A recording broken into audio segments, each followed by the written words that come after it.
Kling vient encore une fois de frapper très fort en ajoutant la fonctionnalité éléments. Imaginez, vous allez pouvoir créer des vidéos en combinant plusieurs éléments, sachant qu'un élément, ça peut être des personnages, des environnements, des objets. Le panel des possibilités est assez énorme et on peut faire énormément de choses. Vous allez voir, ça envoie du très lourd. Du coup, installez-vous confortablement et c'est parti pour une vidéo sous le signe de Kling. Allez, let's go! Ok, du coup, sans surprise, on se retrouve sur le dashboard de Kling. Donc, pour rappel, Kling, c'est l'une des meilleures IA vidéo. On va pas revenir sur toutes les fonctionnalités, toutes les possibilités. De toute façon, vous avez énormément de vidéos sur la chaîne dédiée aux meilleures IA vidéo. Vous avez de toute façon une playlist qui est dédiée. On va vraiment aller s'intéresser à l'essentiel.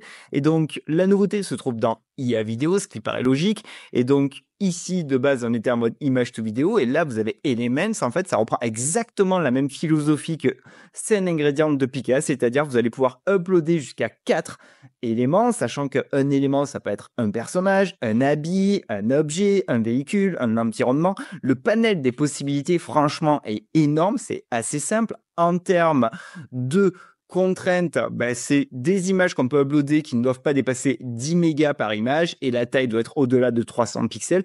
Et ce qui est intéressant, si vous regardez ici, c'est qu'on a des exemples spécifiques et c'est super important car ça va nous permettre d'avoir un petit peu des astuces car quand vous allez cliquer, vous allez voir les différents éléments. Donc là, on voit bien le personnage, une couronne et une scène spécifique. Et quand vous regardez les prompts sont vraiment très simple. Et donc là, pour cette scène, par exemple, ça donne ça. On voit bien qu'on a une bonne cohérence au niveau du personnage, que la couronne est bien sur la tête et ça a bien l'environnement. Et quand on regarde les différents exemples, comme vous pouvez le constater, les prompts sont assez simples en fait. Et effectivement, pour avoir bien testé la bête Element pendant le week-end, ne mettez pas des prompts à rallonge, surtout si vous avez de multiples éléments, c'est-à-dire au-delà de 2, donc 3 et 4. Franchement, prévoyez plutôt des prompts qui seront simples, qui vont bien décrire ce que vont faire les personnages. Décrivez aussi les personnages, mais franchement, le panel des possibilités est assez énorme. Et ce que j'aime bien, c'est qu'on peut aussi avoir une plus-value en mettant juste un seul élément. Donc, quand on regarde justement cet élément, donc une épée, donc c'est un exemple justement officiel de Kling et c'est bien qu'il ait mis en place où ils utilisent qu'une seule image. Et vous allez me dire, mais pourquoi utiliser une seule image alors que là, on a le mode image to vidéo?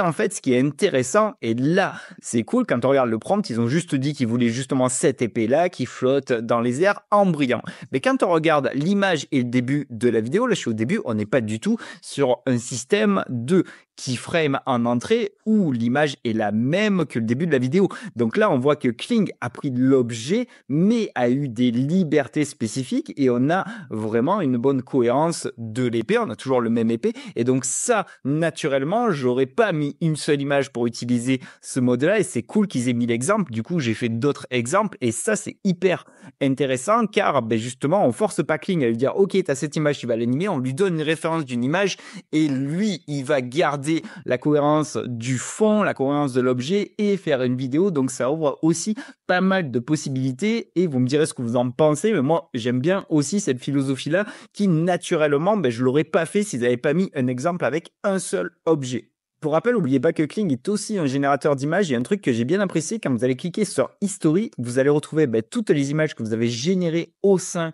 de Kling, que ce soit des images brutes ou l'utilisation de Virtual Try-On qui vous permet de mettre n'importe quel type d'habit sur n'importe quel type de modèle, en fait, qu'il soit une réelle photo ou par IA.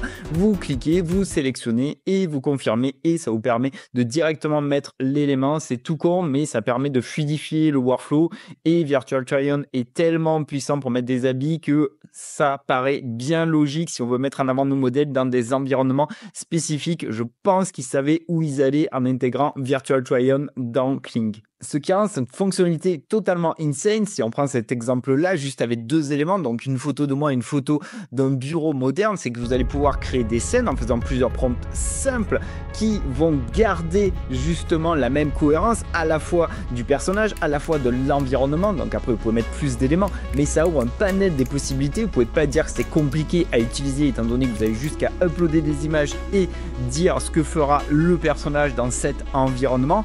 Donc c'est vraiment quelque chose de très fort et ça marque un grand coup étant donné que là on n'a plus besoin d'utiliser le système de training de Kling avec des vidéos pour entraîner pour un modèle, on met juste une image d'un personnage et on sait qu'on l'aura quels que soient les autres éléments qu'il y aura avec. Et ça change totalement la donne. Là où ils ont vraiment bien bossé, c'est que la fonctionnalité Elements est très polyvalente, elle va totalement s'adapter aux ressources que vous allez uploader, quel que soit leur style graphique. Donc quand on regarde ici avec un rendu cartoon 3D et comme je le dis au niveau du prompt, c'est très simple, cartoon style 1, vieil homme dans un café qui tient une tasse à café, on a bien les éléments. Si vous voulez faire des styles animés, allez, petit cadeau pour les fans de Solo Leveling, j'ai fait le test, je pensais pas que ça marchait, mais ça aura marché. Donc oui, c'est très fort, ça ouvre beaucoup de possibilités et c'est que le début, ça va aller maintenant très très vite. Ok, c'est super fort, mais qu'en est-il concrètement des forces et des faiblesses? Car si vous êtes un habitué de la chaîne, le but c'est que je vous donne les forces et les faiblesses.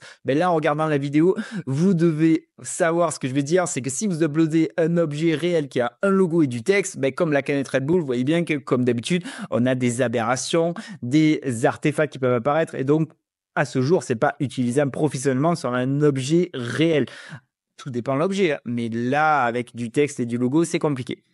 Ensuite, ben, si vous voulez mettre plusieurs éléments de type objet sur un personnage, toujours avec cet exemple-là où la fille devait porter un casque de gameuse, ben, elle n'a jamais porté. La seule fois où elle a porté, c'est quand j'ai enlevé l'élément de la canette. Donc, il peut y avoir des problèmes à ce niveau-là. Par contre, tout ce qui va être la cohérence au niveau du visage et du fond, ça marchera toujours très bien. C'est assez fou. Ensuite, ce qui est intéressant aussi, c'est qu'on peut mettre des éléments de plusieurs êtres vivants. Donc, j'ai bien dit être vivant, à la fois un être humain et un animal, à la fois un être humain et une créature. Donc, c'est plutôt très fort. Ou plusieurs êtres humains. Donc, ne tripez pas trop. Franchement, restez à deux, car à deux, ça marche. Vous aurez des bons résultats. Vous n'aurez pas 100% de réussite, car parfois, il a du mal, il va s'emmêler les pinceaux. Et même parfois, il va faire une fusion des deux. Donc, ça peut être assez collector quand vous avez un homme et une femme qui devient un seul personnage. Donc, 3 personnages, ça va devenir très compliqué. L'idéal, c'est 2 personnages, un fond et un autre élément que vous souhaitez. Ou souvent, moi, je reste à 3 éléments. Je trouve que c'est un très bon ratio en termes pour avoir très très peu de déchets. C'est à mes yeux le meilleur ratio à ce jour. Autre chose qui est à mes yeux hyper importante à prendre en compte, c'est que je vous recommande fortement de mettre quasi tout le temps un élément de background, de fond, étant donné que si vous le mettez pas et si vous décrivez même dans le prompt le fond, l'IA Kling à ce jour aura tendance à toujours prendre en compte une des 2 images pour le fond.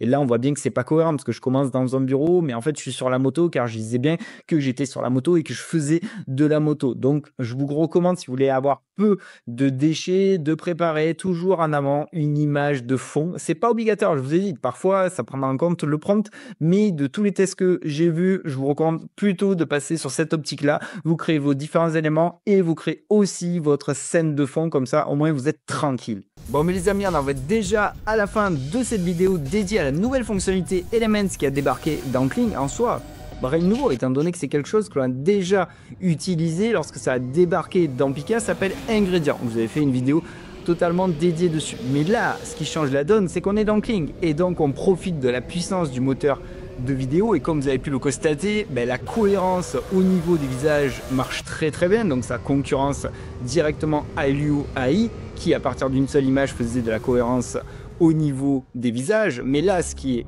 top, c'est qu'on peut aussi mettre d'autres éléments. Donc ils ont juste pris le concept de Pika et ils l'ont intégré dans Kling. Et ça, c'est super fort. Ils n'ont pas réinventé la roue. Et je vous avais dit, quand on avait fait la vidéo sur Pika, je vous ai dit, le jour où ça arrive dans une IA vidéo qui fait partie des leaders, là, ça va faire mal. Et effectivement, ça fait mal car on a énormément de possibilités. Le moteur est très polyvalent, il prend plusieurs styles, que ce soit du réalisme, de l'animé, du mode Pixar en 3D, donc c'est vraiment matière à plusieurs types de vidéos et ça c'est intéressant. Après c'est pas parfait, de toute façon je vous ai dit, si à un moment donné vous voulez un personnage qui tienne des objets spécifiques qui sont des objets de la réalité où il y a le logo, où il y a l'écriture, là ça va être très compliqué.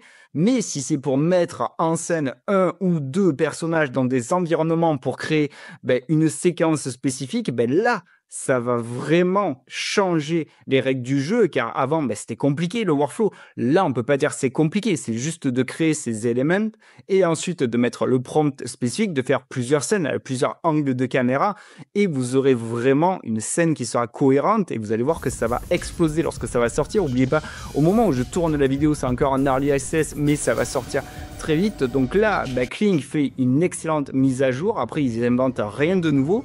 Mais après, de toute façon, ça bouge tous les jours, ça bouge toutes les semaines. Donc maintenant, reste à savoir qui sera le prochain à dégainer une dinguerie, une nouveauté. Parce que comme vous avez pu le constater, si vous suivez les IA vidéo, quand c'est les IA qui sont vraiment au top, on va dire le trio de tête, en général, quand ils sortent une fonctionnalité, c'est quelque chose qui peut avoir de suite un impact sur le workflow des utilisateurs. Donc là, je suis curieux de voir si ça va être Runway, si ça va être IUI qui va répondre justement à cette fonctionnalité qui est plutôt bien badass. Dites-moi dans les commentaires ce que vous en pensez, mais je pense que quand vous allez l'essayer, l'utiliser avec plusieurs éléments, vous allez dire ouais, il avait raison, c'est quand même hyper fort, même si c'est pas parfait.